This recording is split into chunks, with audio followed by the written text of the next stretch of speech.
two speakers who I'll introduce to you, and a small surprise guest announcement beforehand from someone who many of you will know.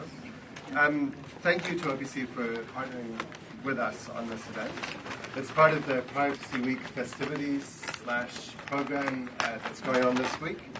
And we're really looking forward to seeing the discussion. My job is to introduce people, just tell you a bit of housekeeping, and when we come to the Q&A, if you mistake questions for speeches, I will interrupt you or grab you with a shepherd's hook or push you out of the way or something kind like that. And we hope to have 15 or 20 minutes for questions and answers at the end. A brief bit about bathrooms and emergency. The bathrooms are on the right of the foyer as you came in.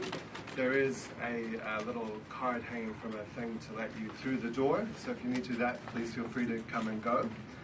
In terms of emergencies, it helps us meet health and safety laws signed in as you arrived. Hopefully that was a painless process. If the fire alarm sounds, please exit out those doors, down to level 6 and out onto the street, Bulcott Street. The assembly points are either up at the ramp at the end of the building or in front of Antrim House on the other side, down the hill rather than up. If there's an earthquake, which apparently we have in Wellington from time to time, please drop, cover and hold, and remain inside the building until you see instructions from wardens to do otherwise. And if you need any assistance evacuating, please let the wardens know. They'll be in orange hats and orange sleeves. As part of this, we're kind of committed to an open and safe space for discussion. I think you'll have seen a kind of code of conduct when you registered. We've got a safe space ambassador here today, my colleague Andrew Cushion. He's standing up. He's wearing the flowery tie. If you need to raise an incident or an issue with him during or after the event, please feel welcome to do so. This event will be recorded and streamed using Periscope, which is happening on the table up front. It is the speakers who will have that done. When we get to the Q&A, that won't be recorded or streamed. So if you felt like you couldn't be candid on camera, you won't be on camera, so you can be as candid as you would like. Now, before we kick into our first speaker, I'd like to invite Marie Schroff to come and say a few words about a newly launched organization, Privacy Foundation, which was launched yesterday. Marie, all yours.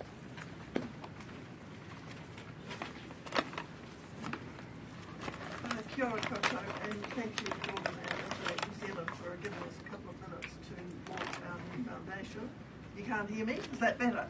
Mm-hmm. Okay. Kia ora koutou. Thanks for listening to me and to Internet New Zealand. Okay, well, yesterday we launched a new organisation called the Privacy Foundation New Zealand, and we also launched our website and our logo. Unfortunately, I can't show you that today, but if you go onto our website, which is privacyfoundation.nz. I think even the older ones, like me amongst us, can remember that. Now, just briefly, for those of you, in case some of you don't know who I am, I know most of you do, I'm the former Privacy Commissioner of New Zealand. So we're launching the Privacy Foundation, and to this audience, I don't think I need to say a lot about why, but of course it's about big data and the rights of the individual. And we felt that it was long overdue for us, like other countries such as the UK, the US, Australia, to have an independent voice that can speak up for the individual and not be restrained by any kind of... As Privacy Commissioner, I had balance requirements. I had to, temper some of my comments, and I would have been only too glad to have had the Privacy Foundation to help me to speak up. So our motto will be, our purpose, to advocate for the protection of the privacy rights of New Zealanders by providing independent, informed and fair public comment on privacy. So that will be our style, independent, informed and fair. You might be wondering, well, how does this fit with the Privacy Commissioner? Well, it fits this way. We're independent of them, and we will raise issues whenever we think it's necessary to do so in a strong and informed way, but most of the time we expect to be complementing what the Privacy Commission does. But because we stand outside the system, we feel that we can add some firepower to speaking up for the rights of New Zealanders. So please visit our website, join the global movement to protect privacy rights. It's only going to cost you $40 for a year's sign-up, so it's really cheap. We need the more people who can join, the better off we'll be. And we'd also like your help by helping us to speak for New Zealanders, and also by feeding us ideas. So we welcome people who aren't experts. Don't feel if you're not an expert that you shouldn't join up. And we will also welcome donations from business organisations, government, NGOs, etc. So independent, informed and fair. That's our motto, and that's what we hope to be. Thank you very much.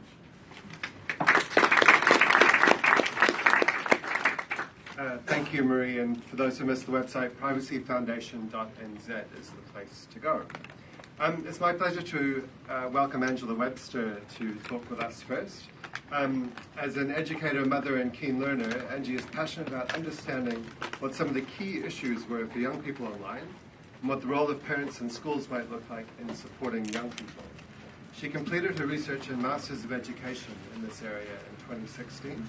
She now works for NetSafe as an education advisor and says that she is privileged to be in the business of supporting, advising and educating about online safety and digital citizenship.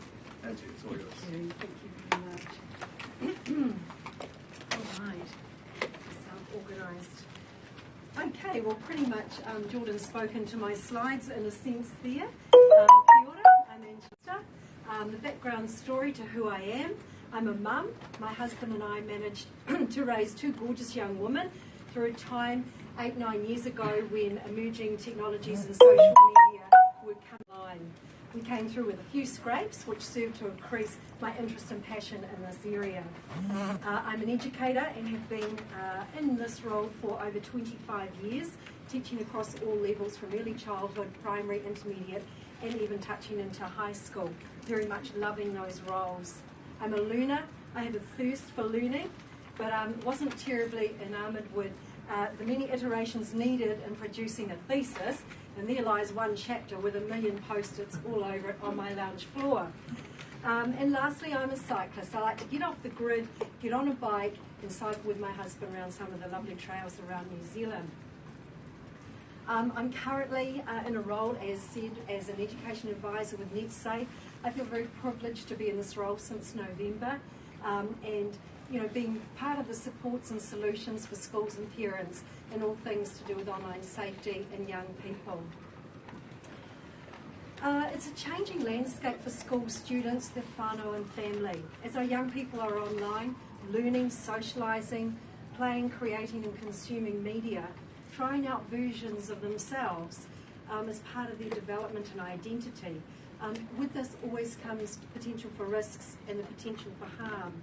And I was concerned way back, 8 years ago, 7 years ago, with some of the great young people I was teaching who were, year 8 and younger, who were online on these sites, the sorts of things they were doing, their openness, the disclosure that they were putting, that seemed quite unintentional at times, and at times quite intentional. And I could see that this was a sort of place for potential risk, and they had no idea of the implications.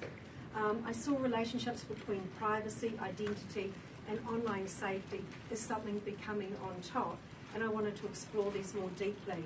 And so began my Master of Education and Research.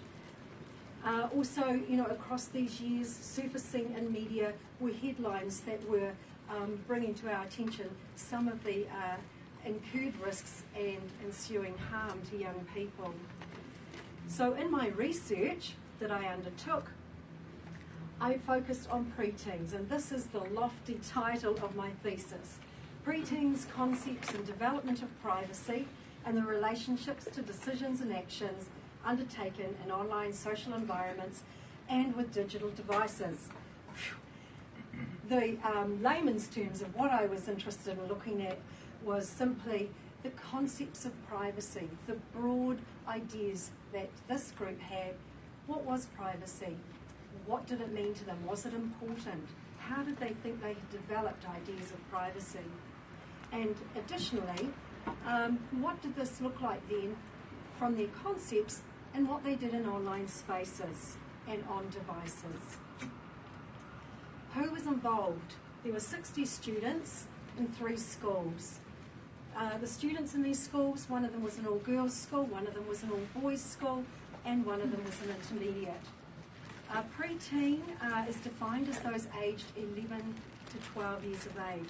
All of my students who participated had to be under 13. They all had to be active on social media, and their parents all consented to them participating. So it was quite an interesting criteria. I undertook a survey and a focus group, but the data that I got from the survey was so rich, I had no space to include the focus group data in my thesis. What was really interesting once I had started and locked in on my question, I found that there was little research out there, both nationally or internationally, around young people themselves speaking to their thoughts and concepts around privacy. And while I saw this as a challenge, it actually centres my research as something quite important, which I'm really thrilled about. So what were their privacy concepts? I had hundreds of comments. The first part of the research was open questioned, and it invited as much as they wanted to give me. What was its importance? How had they thought it had developed? It was rich, broad, deep, insightful, very mature ideas. I was thrilled, and my assumptions had been really blown away by what I got back from them. So with this, I had to analyse all of these hundreds of responses, and it became really clear to me that there was an aspect of self, and under the self were dimensions of the personal self, the social self, and the physical self. Under the personal self, a large amount of data indicated that autonomy and control and boundaries around what information is disclosed and to whom was really important to them. They had a strong sense of what was personal information, lots of descriptions around that, an associated sense of confidentiality that went with that. They had a strong sense of rights to one's personal belongings and having authority over others' uses of that, with permissions or not with permissions around that. It's an extension of self, what belongs to them. And fourthly, really interestingly, the idea of personal space and solitude, a physical place to withdraw to that they could call their own, as a place to decompress, and that might be a physical space or just in their own heads. What's interesting is that we also know that there's research going on at the moment in the space of how we fill our lives, the gaps in our lives with going online. So where we might have once just taken the time to be still and ruminate and ponder, it's often filled with getting online. And so the implications of that are quite interesting for both young people and adults, and that we may be taking less opportunity to have solitude and take the time to have personal space, although these young people identified it as on top, which was really cool. These are some of their comments. Privacy is your own thoughts, freedom from interference, when you're able to do your personal things without worrying about people surveying you without your consent. Privacy is secret in a way, to have a personal secrecy. Privacy is having your own space without someone continually watching you or being in your personal bubble. The second dimension of self was the social self, and very much on top was this idea of relationships and trust. Comments reflected the belief that within a friendship there was a level of trust. Trust is expected, and trust in turn is extended. And when this breaks down and personal information is shared, it's seen as a breach of one's trust and a loss of control and a breakdown of that relationship. Here at NetSafe, in the role I'm in, we see cases where very personal information, intimate images and videos that have been shared have fallen out. The relationships, when the relationship's fallen out, others have uploaded and shared, quite personal content. It's a devastating impact on the well-being of the victim, and this is when we see it at its worst. So a breach of privacy and the trust in relationships. Now we have the Harmful Digital Communications Act, which can provide a process for redress on those cases that meet the thresholds outlined under the principles of that Act. and interestingly, schools can bring proceedings themselves, so an act that actually involves schools and, by implication, young people. Back to their comments about the social self. So, privacy is about showing only who you want to show and expecting them to keep it zipped. Being able to share your thoughts and feelings with someone without them telling anyone else. Only me and the person are allowed to look, and if someone else looks, they're invading my privacy. So very strong concepts of control, autonomy, trust, expectation, with the values around privacy. The third dimension was the physical. And I thought there would be way more comments around this, being an age group where pubertal changes are taking place, but in fact only a few brought this to the top. So privacy around the physical self, the body, things like going to the bathroom, getting dressed, but also on top of that, the aspects of safety and security, which was really interesting, that privacy also means about feeling safe when you're out and about or in your own home, and also having security. So the second part of my research moved on to looking at what did these privacy behaviours and concepts look like in some of the actions and decisions they made in online spaces and on devices. In summary, while they reflected, the young people I worked with, reflected confidence in their capability and knowledge around privacy and online safety, there were some disconnects in their concepts and behaviours seen in the actions and decisions that some of them made about the device itself or when online. As expected and comparative with international research, the group of students were highly active across a range of social network sites, in particular Instagram, Snapchat, YouTube, Facebook. They had what seemed like ubiquitous access to more than one device, and a lot of them had access to up to 3 devices, which they expressed a sense of ownership over: my phone, my laptop, my iPad. And partly this is also probably bring your own device in schools these days, that they're a necessity to have in the learning in schools. In regard to the devices and settings, they indicated a sense of ownership, as I said, over the devices, and most had secured them with access that only they could override. So in one sense, what a great thing. They're locking down their device with passcodes, etc., but they're the only ones who knew how to get on it. And it became apparent that most of the parents had no access other than perhaps asking if they could get on it if they chose to. It was apparent that the students made the decisions about their settings on devices, and pretty much had that autonomy and control around all aspects of it. It was interesting to find in the findings that some students weren't sure how to change the privacy settings on their devices, and some didn't know about changing privacy settings on the sites that they used, and some expressed that they actually weren't really interested in knowing. So those were some quite interesting anomalies when we think about the strong concepts of what privacy is that we expressed in the earlier part of the research.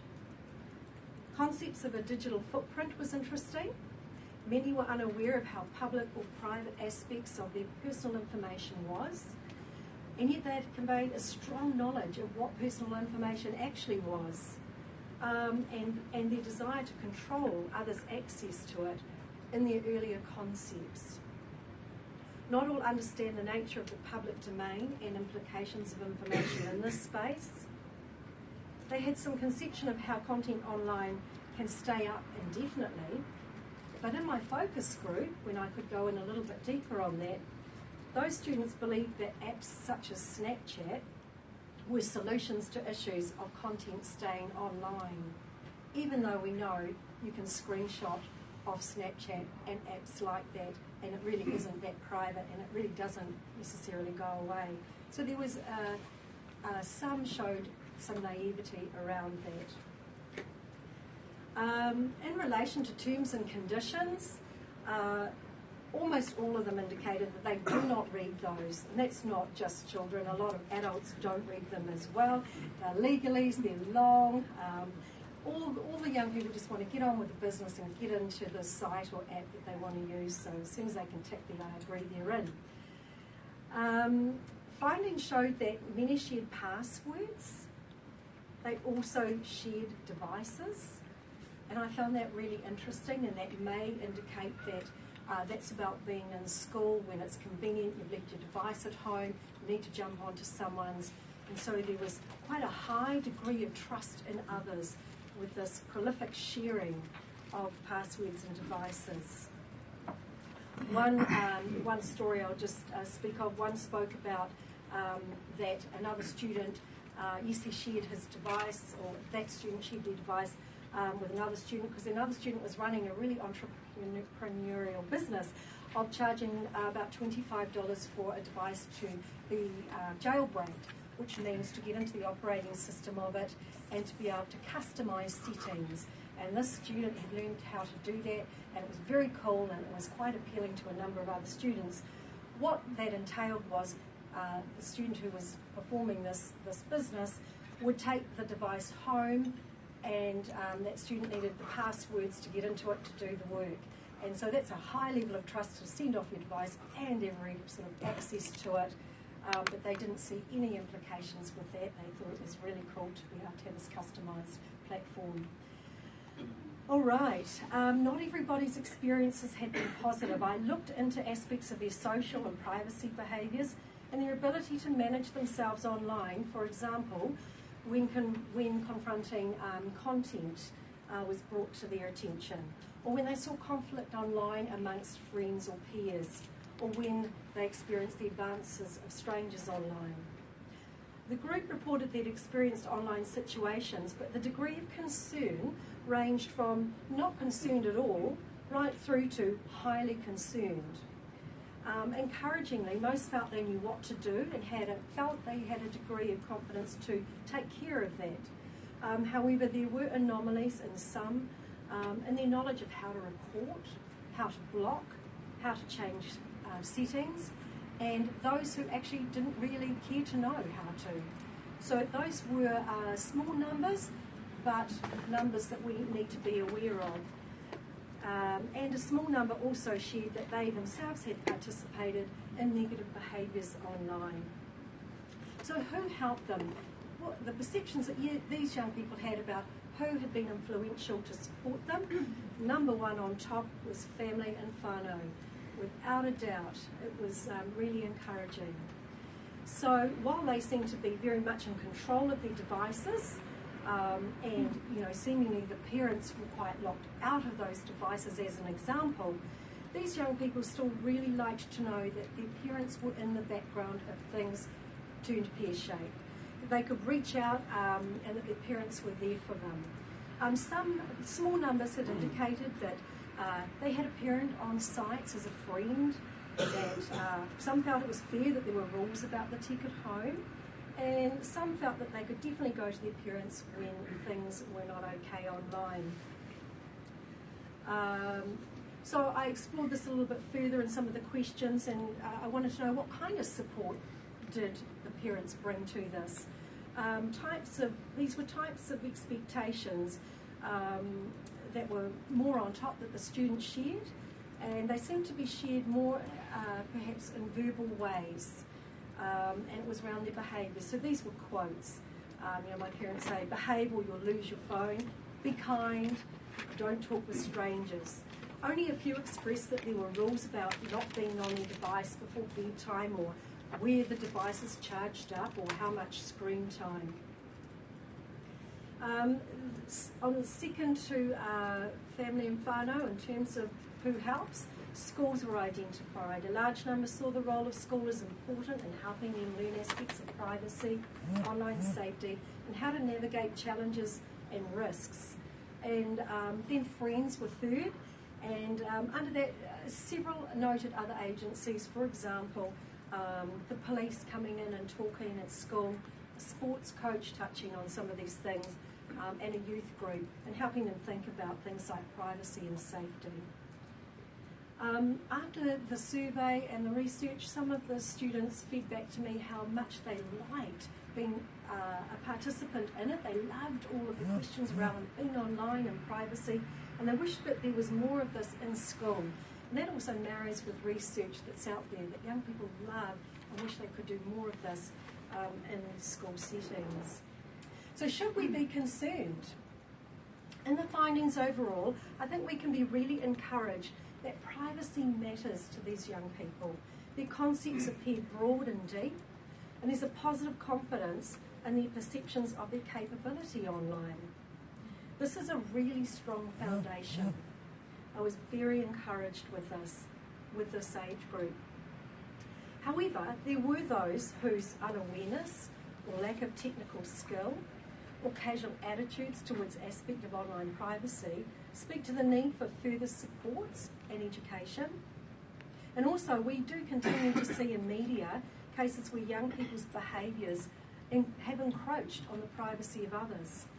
And we also can see where understandings and use of private online spaces needs to be unpacked more, and the understandings around that need to be, more fully explored, in an education context. So what are the opportunities and challenges when we think of next steps from my research? Well, 5 actions came through from the recommendations. First of all, how do we positively shape the behaviour of our young? We do this through empowering our children and young people, through connection and support at the earliest of ages, by putting our children and young people at the heart of what we do or what we plan for them related to their privacy and online safety. The voice of young children and young people, ask them, let's scope them, let's find out what they think they need, what they're interested in, what do they see is on top for them in terms of issues, and how then can we collectively meet these. We need to involve them in initiatives and programs designed for them, and also give them opportunities to lead these. Secondly, opportunities to learn in more explicit ways that they have rights. They have privacy rights, provision, protection and participation rights. It's written in laws. And with rights comes responsibilities. And there's scopes here to dovetail understanding around personal and collective rights and the values and behaviours that align with these, such as the needed traits, values and attitudes towards positive citizenship online, developing a culture of kindness, skills of resilience, knowledge of what the internet is, what security and safety online requires, things to do with your own data, empowering them with that knowledge, and also specific digital literacy skills that support the ability to manage one's privacy, identity and information. The third point and call to action is keep messaging loudly the importance of parents and whānau. Their role is vital in helping their children connect ideas about privacy and safety and security and rights across contexts, to parent their children, not to friend their children. And fourth, further research into privacy concepts and behaviours of young people, seeking the voice of young people and children themselves in the research from their perspectives, because they're the experts of their own knowledge and experience. And the fifth point, collectively as a community, we've got an ongoing responsibility to support our young people, whatever our area of work is. If what we do might involve or impact on our children and young people, then we have a responsibility to role model the behaviours and actions ourselves that we want to see in our young people. And also, when we are in areas of work whereby we're developing policies, recommendations, guidance, resources or support for young people, that we put them squarely in the centre of what we're doing and involve them in those. So, time's up. I need to finish and hand over to Ben. That's a wrap, and if you would like to ask any questions or find out anything else afterwards, I'm really keen to meet you after the forum today, so thank you.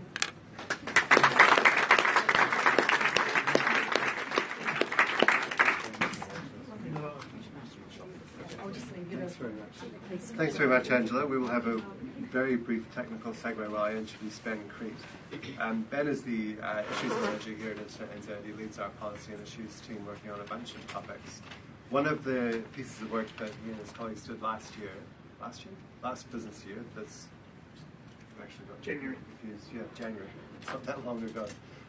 Was talking about secret messaging, private messaging, the common apps that people use, trying to correct some myths and give some more information. So that is what he's going to speak with you about today. Please join me in welcoming Ben Crete.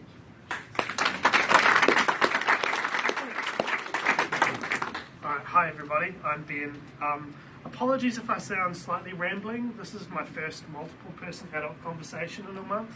My second child was born on the 9th of April, and so I'm really tired. Right, so I'm going to talk about private messaging. That's how tired I am, I forgot my notes. So one of the things that we work on here at Internet NZ is trying to talk to New Zealanders about trust online and some of the kind of basic privacy and security things that they can do to help. And one of the things we focused on first, was our first cab off the rank, was private messaging. So everyone kind of messages, SMS, either through SMS or a message board or whatever. We tend to send short messages to the people who are our friends or our loved ones all the time, right?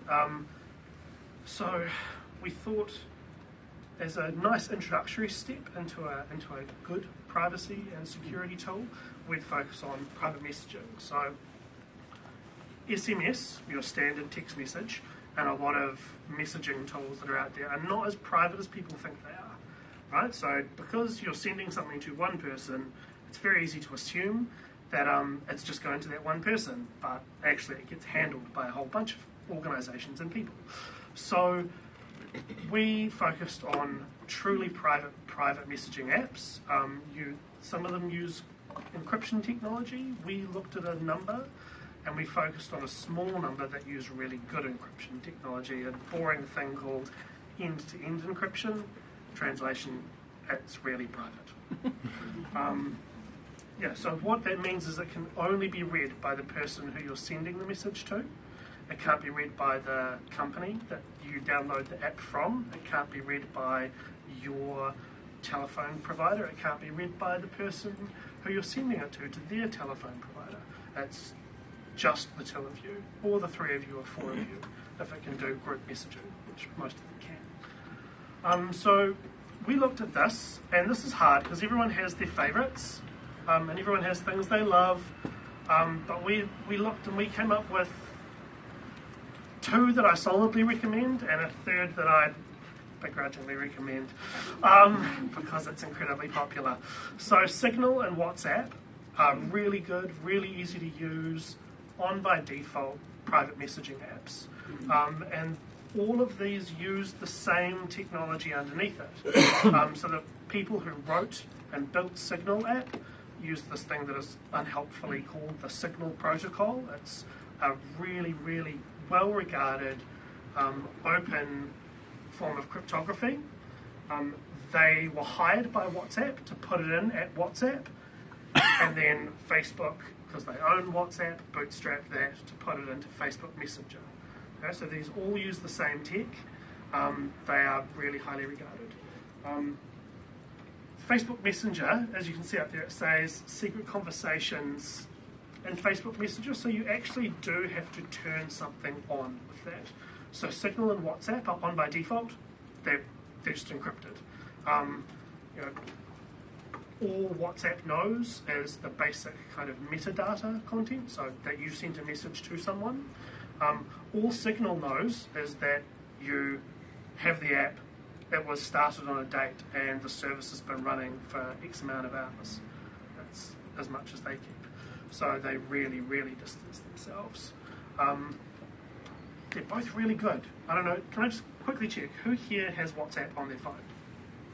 Yeah, it's pretty awesome. All right, who has Signal on their phone? Yeah, less of us. And who here has Facebook Messenger? Who here has bothered to put secret conversations on in Facebook Messenger? You told me to. Yeah. Funny enough, my colleagues put their hands up So, yeah, gosh. So a secret conversation will look like this. So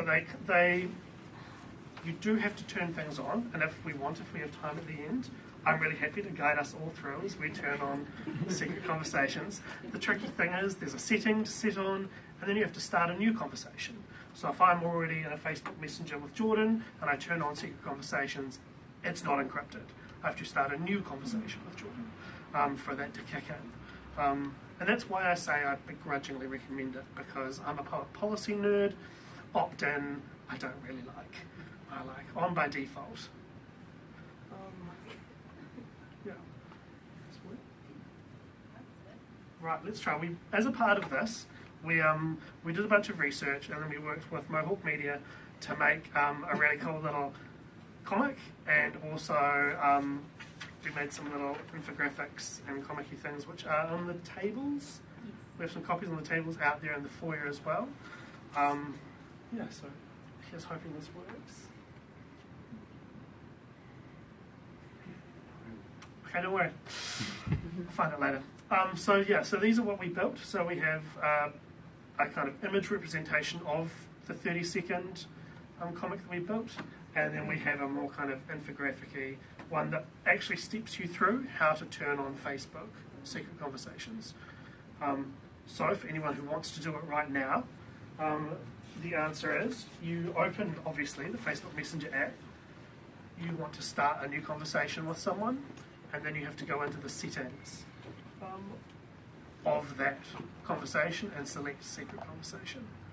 So it's, for every conversation you start, you need to turn it on, which is why it's a little bit more fiddly to do. WhatsApp is really good. Just WhatsApp. And so I guess one of the things that I encounter a lot when I talk about these is people kind of say, well, why? Why do I need to? And my belief is that private messaging is for everybody, and I really do mean everybody, because when I message my wife, I want to just message my wife. If I am talking to my parents, I just want to talk to my parents. Online conversations are not the same as you sitting in a room with someone and no one else there. Email is just a postcard. There are always other organisations involved in shipping your information around to get to the recipient. So messaging, the way I put it is you have to claim your privacy. Okay, so with these messages, if you want to have a private conversation, you need to actively claim it and designate it as private. You can't just assume it. So these apps help you do that. I think that you and everyone you know should use these apps for all your kind of private and confidential conversations. I mean, I have a Signal group with my parents and my wife and my sister where we do family chat, and my tabletop gaming group and we all use WhatsApp. Giant nerd, I know. And they work really well. They're really easy, and they're so much better than SMS. So everyone should use it. And that is really, if you want to know more, on our website we have just internetnz.nz/myprivacy as our page for all this. The video is there. You can download these as well. These are all Creative Commons as well, so I think they're share alike, and you can cut them and use them as much as you want. So go for it. And if anyone wants audio only, we have audio only radio. So yeah, that's me. Short and sharp.